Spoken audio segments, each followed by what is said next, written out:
The Rape of the Vampire is the debut film of director Jean Rollin. This was his first film. It wasn't supposed to be a full-length movie, so the movie is actually comprised of two shorter films, and then he sort of added on the second one to the first in order to make it a full-length feature.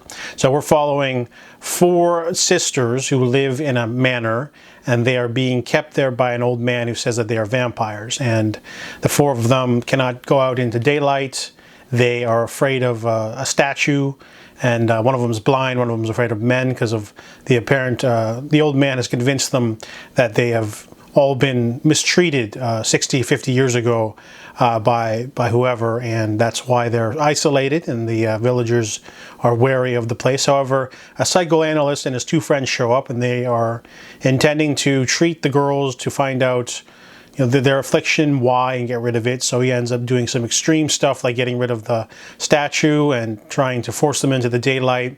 It ends up in a pretty tragic way, and then we find out that the four women are under the thrall of the vampire queen, who shows up on the beach with her entourage, and she punishes the old man for failing his mission of not protecting the four vampire women, and then she basically goes on to do more stuff and ends up getting into a battle with the remaining villagers.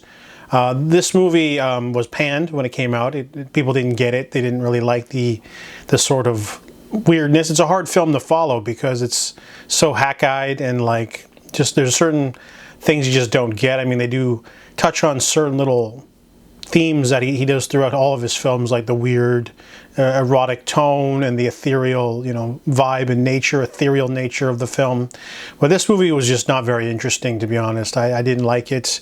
It started off okay, but then it ends, and then they try to like bookend with another short film on top. I didn't really quite enjoy the way the movie ends, to be honest. It's all pretty quick and pretty, she's got like an experiment going on with a doctor or something, and then there's some betrayals and some guns and stuff. It's all really feels a little rushed, to be honest. It's definitely iffy, for Jean Rollin's first film, but I'm glad that he was able to survive the first film coming out and being critically panned and to make a very lucrative, interesting career. But his first film is definitely not one of his best. So I give The Rape of the Vampire a 3 out of 10.